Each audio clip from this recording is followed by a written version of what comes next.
Hey, it's Dr. Jason Hall, jhallmd.com, and we are talking today about facial surgery and skincare. Skincare is a vital part of any facial procedure, whether it's filler, whether it's surgery, or whether it's just trying to look better. So we've got Cheryl here, our wonderful esthetician today, who's going to be talking to us a little bit about what we can do both in the office and at home to improve the quality of our skin. Cheryl, a lot of times, as you know, we see a lot of patients that come into the office that are wanting some sort of facial rejuvenation.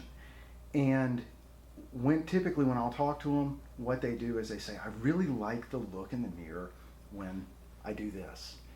And it's really easy to then jump into a surgical solution, but oftentimes if you really talk to people, you find that it's doing this, they like the way their skin looks, not necessarily how their jawline or their neck or their cheeks look like that. And so a lot of times the conversation that I have with a patient, and then you and I have, is how to improve the lines and the wrinkles in the skin and some of the signs of aging that can't be corrected with surgery. So what are some good options? How do you address that with the patient when you're here, and what things can people do at home?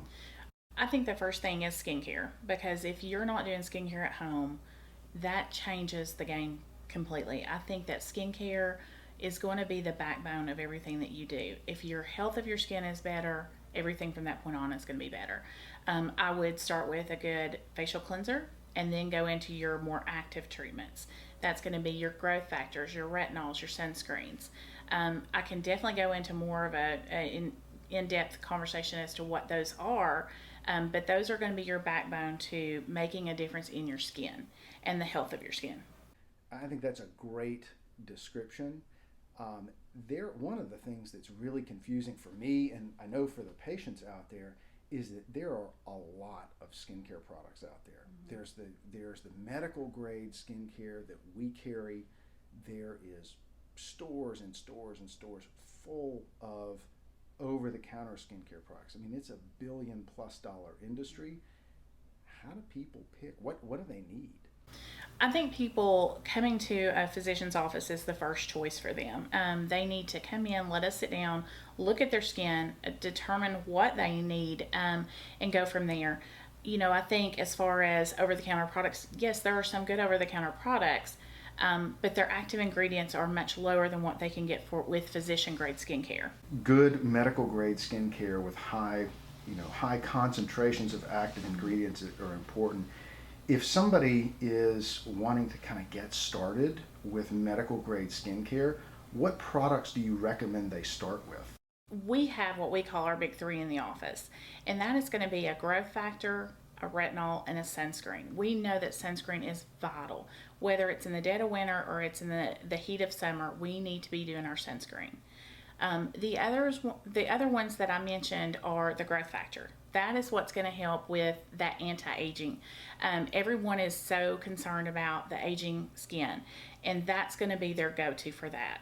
That is going to help to stimulate collagen production. It's going to help with some brightness of the skin and texture as well. Lastly, saying the retinol. The retinol is going to be so important to turn the cells over. As we are helping stimulate collagen under the skin, we want to bring that new collagen stimulation up to the surface. We need to get rid of the old dead skin, and the retinol is going to help us to do that. Growth factor is really important, but it's something that patients don't really hear about much because your big box skincare stores can't carry that. The way that I typically explain the need for a growth factor to patients is that after we get to be about 35, the skin quits signaling itself to grow. And so the dermis, the thick part of the skin, just gets thinner and thinner with time, which is why you see your skin getting thinner and papery, or if that's really a word, with age. And so what that growth factor does is helps to thicken that dermis. And there's a lot of good science behind that. Yes, I think growth factors are essential. I think everyone needs a growth factor. Anytime you're over the age of 35, as you said, growth factors are something that people need to be doing.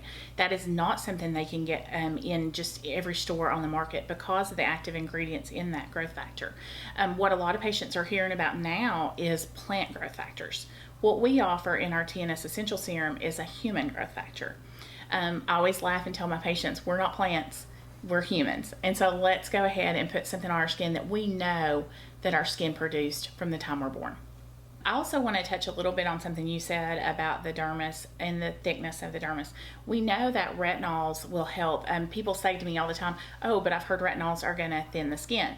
Well, they are going to thin the outer dead skin cell layer, the one that we want thinned. We want to get rid of that dead skin cell layer to thicken that dermis. And so that's where retinols come into play. So important in your skincare regimen. And as far as sunscreens are concerned, sunscreens are preventive. They're going to not only are they going to keep us from burning when we're out in the sun, they're going to help us from aging. They are going to prevent that photo damage from the sun. All right, thanks to Cheryl for that awesome skincare overview. And you can purchase any of the products that we talked about by clicking in the links below, or you can meet with us here in the office and we can design a personalized skincare program just for you.